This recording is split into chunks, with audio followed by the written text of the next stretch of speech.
Hi everyone, welcome to our second video on leadership development. My name is Angela Cheng Lai. I am a clinical pharmacy manager at Montefiore Medical Center.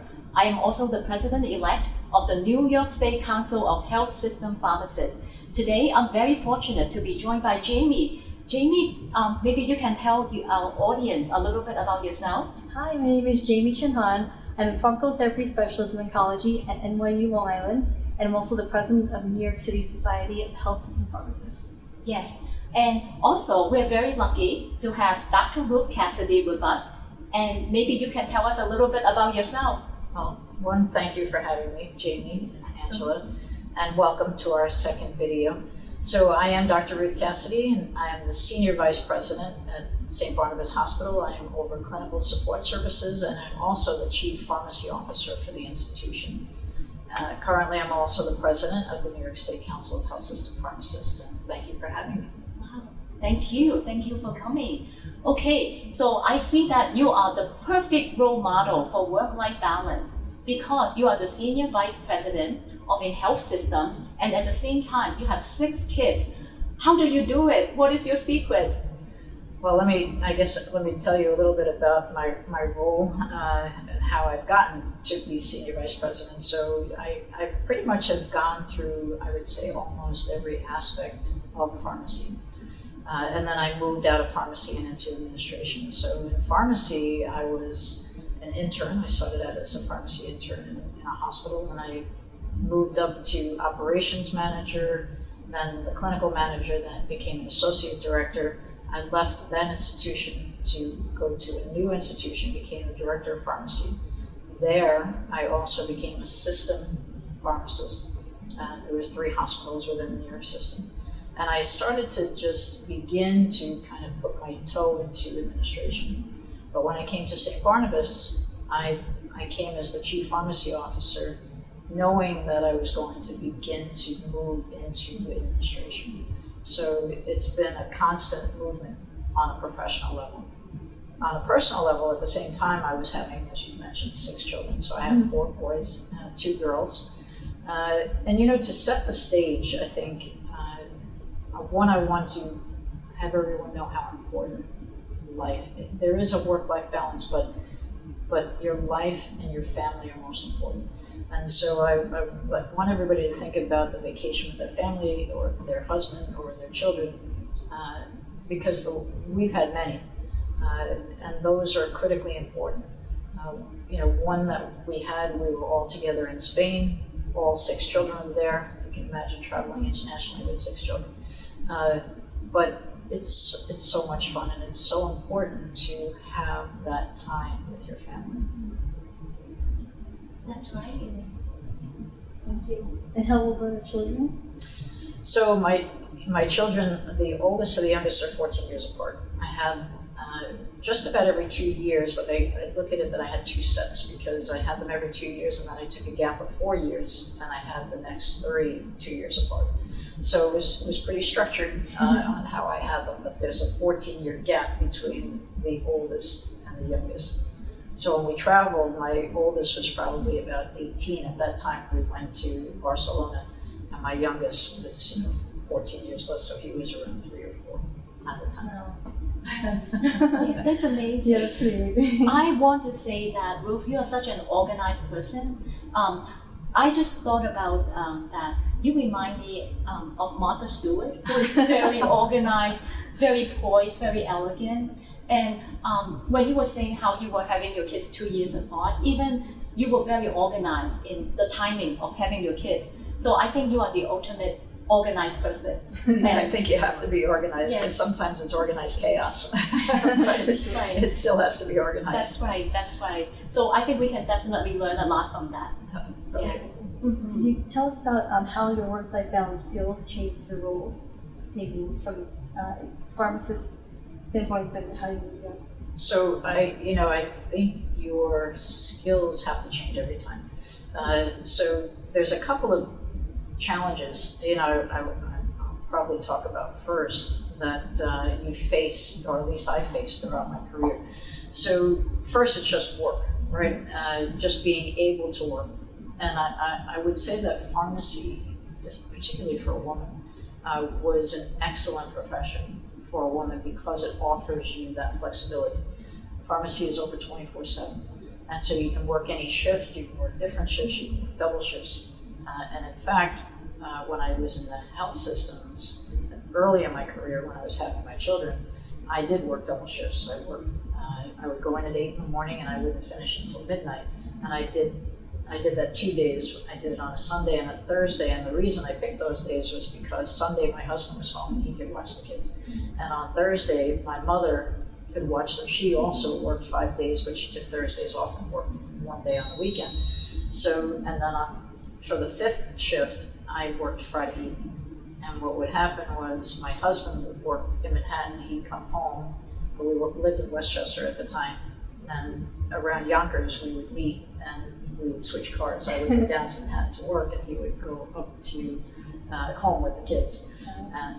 And so that was one challenge, just being able to work your schedule around your life was one, and that's how we did it. Everybody does it differently. The other is being a woman and advancing your career into administration, and what certainly at the time that I was doing it, and even today, is very much a man's world. And so having children was not something early on in my career I talked about, because I had wanted to make sure I advanced. And when you went into management roles, you couldn't talk about children, because if you did and you were the mother of 6 children, they would think, oh, well, she's never going to be here, right? She's either not going to be able to make it, or the kids are going to get sick and she's not going to be home. And that never happened. I made sure that when I was at work, I was at work, and I was fully dedicated and still am to my profession. And then when I was home, I was home. And I didn't work when I was at home. So they were very much separated to make sure that my family had me 100% when I was there, but when I was at work, work had me 100%. So there was, but that balance, I would say it was a constant balance. The other was long hours. I had owned 3 stores, 3 community store, practices, and I also worked in the health system. So when I worked in the pharmacies, they were long hours. And when I worked in the health system, 16-hour shifts were long hours. So you had to be able to do that and not be with the family. So if I was working 16 hours, I was working 16 hours. And so I really didn't see the family, right? I left before they got up, and I was home when they were all in bed. But the trade-off to that was, if it was 2 days where I did those double shifts, I was home Monday, Tuesday, Wednesday, half a day on Friday and Saturday. So those days, I was 100% at home. So I could do, I could be the class mom, I could do, all the driving to the soccer, whatever had to happen. I was fully at home, so they had me 100% of the time, all the time. But as you go through different roles, that can change, and so there was always finding that balance again between work and life. That is great. Yeah. Yeah. Well, it seems that you are having a very successful career and also able to manage a wonderful big family. So I'm wondering, what advice would you give a young person like Jamie who just got married and possibly thinking about starting a family? I would say definitely do it. and enjoy. Some people I would think that they're nervous about that, right? But I would say that you absolutely can have both. And there are people who, throughout my career, I have actually heard say you can't do both, and you absolutely can. You have to be very structured in your time. You have to be very efficient with your time. And an example I can give is when I also got degrees throughout my career too. So I went to school full time. At one point I was pregnant with my 6th child. I was getting a pharmacy PharmD program, I was in that program, and I was also working full time. So where other individuals you had time to waste. So if they were going to school, they had some time to waste. I had no time to waste. So if kids would go to bed, I was getting work done. If I had to get my clinical rotations done, I dedicated a certain amount of time and I made sure I got it done. So it was being incredibly time efficient and managing your time all the time. But to be very efficient about it so that you could actually get everything done. It can be done, but you have to be very structured about it. So I would say absolutely good for it. Yeah, that's so inspiring. Yeah. Well, sounds like you had a full schedule, at basically every day in your life. How do you find happiness with such a full schedule? Your family makes you happy, but work makes me happy too. So I would say both. One, you love being with your family. Everyone does, right? And there's nothing better than family time.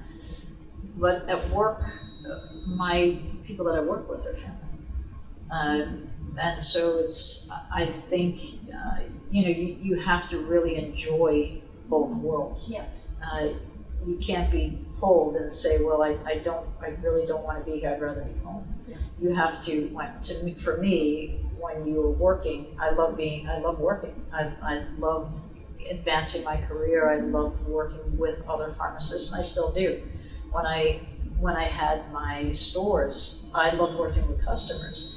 They were my family. But so to me, I've always loved, so that makes me happy. I love the fact that I can have a career, a successful career, and I can also have a wonderful, wholesome family. And I can definitely appreciate that. I think that for me, work-life balance means that I'm happy being at work and I'm happy being at home. I'm not stressed either way. Right. So I think that's how I would define that. Yes, I mean, I think that's true. I would say when I'm at work, I want to create a certain atmosphere too. Mm-hmm. And so as director, I can set the culture. I can set the tone of the pharmacy and of where I work, and I take it very seriously. As much as I want to have that balance, I want to make sure that the people that I work for have that balance, other people that work for me have that balance. So not just pharmacy, right? I oversee radiology, I oversee lab. So it's critically important to me that not only do I have a work-life balance, but I ensure that my managers and my staff. So when they're off, they're off. And when they're working, they're working. So we have accountability. You can have people who say, well, I want to be at home more and I really don't want to work. And I'm going to say, well, then go be at home. You can't work. Work part-time.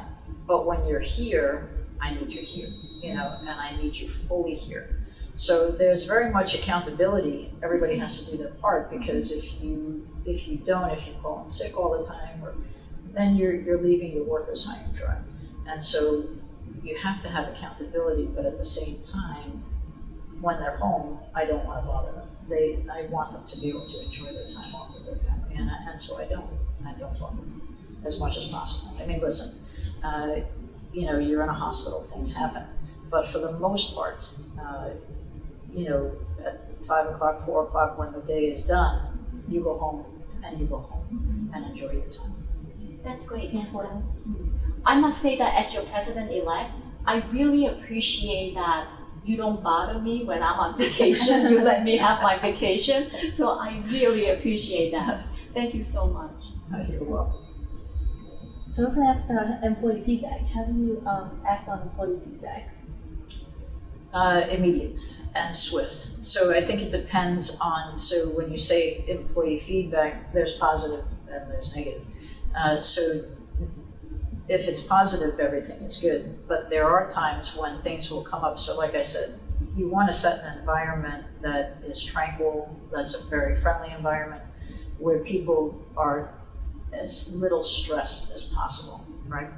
And I brought you through my pharmacy department, you've seen that it is very peaceful. Right, the phone doesn't ring. Mm-hmm. But I will say, at times, you will hire a disruptor, right? But it's critically important that the people that you hire, you'll always find qualified people. But we have a culture here. And so when I say to my managers, and I leave it to them to hire, that when you hire, make sure that the person is not only qualified, but they're the correct fit. If that sometimes goes awry and you find out later on that this person is not the right fit, they have to bring it to me.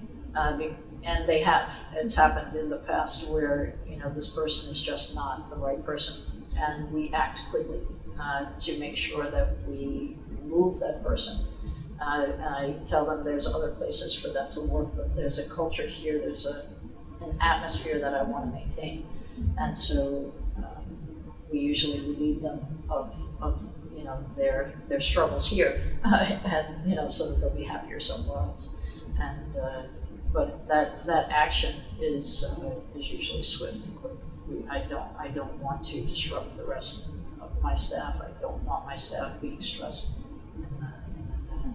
But I think the key is to make sure that you hire with that in mind, and make sure that the people who you hire are not only qualified but also fit that culture. That's great. Yeah, it feels like you're very supportive of your team, so I think that's great that they can come to you and feel Very, very safe and supported. Yes, absolutely.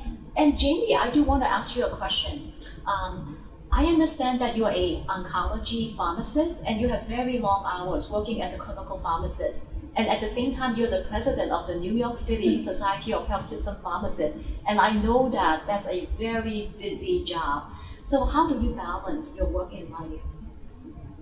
I think ways for me to balance work and life are, I guess I keep my emails separate because I have to focus on work when I'm at work, and I focus on the New York City Society when I'm at home or maybe before work. But a goal I made this year was to kind of restrict how much time I'm putting at work and be able to kind of be more productive, to be able to spend time with my family as much as possible. I think that's definitely helped me be happier. I agree, family is really happiness, and kind of setting goals to finish tasks at a certain time and kind of be able to separate. But I admit I actually do take home quite a bit of work. Like even today, I took off the day, but I was checking my patients, kind of contacting pharmacists and nurses. I know I do cross that line, but it does put me at peace when I feel like things are settling well, even if I have to check in a little bit. Yeah.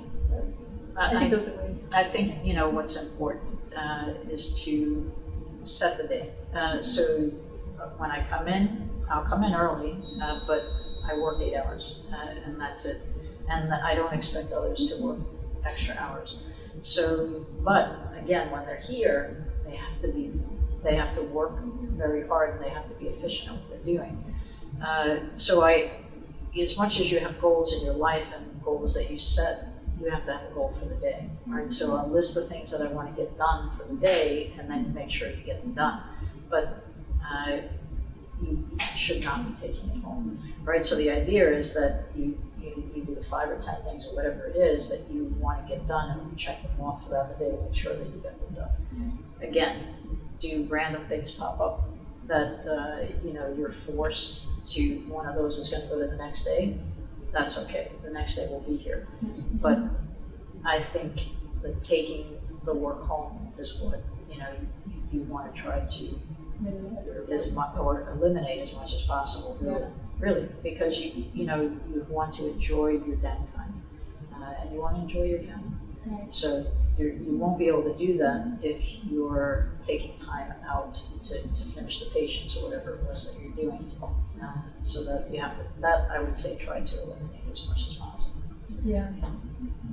How about you, Angela? What are your strategies? I think that's a great question. Sometimes I feel like I fall off the wagon. I fall off the wagon a lot. But I think lately, my strategy is to have some non-negotiable items that I will do for myself. So like for example, I enjoy rollerblading in the park. So every weekend I would say, okay, if the weather is good, it's not negotiable. I'm gonna go out to rollerblade. So that's the treat for myself. Or maybe I would say, I love to watch this show, this television show. So I would watch that maybe certain nights of the week. So they're just little things that I would do for myself, no matter how busy I am. no matter how busy I am with my family or with my work, but I would always carve out some items that I just enjoy doing. I think that's very good. Yeah. You know, you have to have a stress reliever. Exactly. Because that balance and just work will stress you out. You don't want to bring that home, so I agree. Absolutely. I mean, I exercise, same like you're saying. I try to at least five days a week. And if I'm home, I'll do 7 days a week. Yeah. But always try to exercise every single day. Absolutely. And find some sort of release. I mean, it could be reading. Yeah. I tend to listen to books only because, you know, you're traveling in the car, so Yeah. I'll listen to books in the car. So I do that a lot, but you have to find something to relieve the stress, so I absolutely agree with that. Yeah. And I think other non-negotiables, probably eating healthy food and sleeping Absolutely. like 7 hours a day. I think that's also very important. Absolutely. I agree. I think exercise, sleeping, those are all really important for health. Yeah. But you know what I think is also important? Is you guys. So I was tasked to make this video on work-life balance. So this is one of our a whole series of videos on leadership development. And I know that I couldn't do a lot by myself, but my friends came along. Ruth and Jamie are my friends. They came to rescue me. So I think that a lot of times in order to have work-life balance, you have to have good friends. Oh, absolutely. Absolutely. Yeah. Absolutely. You need support. Right. You know, and you need support from Yeah. your family, and you need Exactly. support from your friends. Absolutely. And I must say that I'm very blessed because as busy as Ruth and Jamie are, they come to help me, they come to support me. And I think that's why I feel loved and proud to be a part of the New York State Council of Health System Pharmacists. And we hope that together we will bring value to all of you, that you will feel as engaged as I am. So I think that that's also part of our goals. Excellent. Yeah. I couldn't have said that better. Thank you. So Ruth, do you have any last piece of advice for our audience in terms of work-life balance?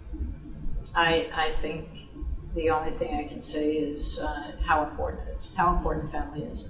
And work is work. It's always going to be there. I think the most important thing you can do for yourself to be happy is family. It's what life is about. Making sure that you enjoy your family. And so I think a lot of people tend to, like you were saying, delve themselves into work so much, but then you tend to miss so much. So it's a challenge, but I challenge everyone and anyone listening on the video to try to limit your work day to an 8-hour day. You know, and if you're working 12 hours, I'm going to say, okay, knock it down to 10. You know, at least knock it down a little and get started. But do work at work, but make it very efficient. Don't waste time, talking. You'd be surprised how much time, you just do chatting. But if you're very efficient at getting your work done, then you should be able to leave at the same time every day, get home, and be able to enjoy your family. And I think that's what's most important. So I would challenge everyone to try to limit the number of hours that you work by working more efficiently so that you can get home and enjoy your family. Wow, that's great advice. Yeah. Well, thank you. Thank you, Jamie. Thank you, Ruth. And thank you, everyone, for joining us today. All right, so we hope to see you next time. Thank you. Thank you. Bye. Bye.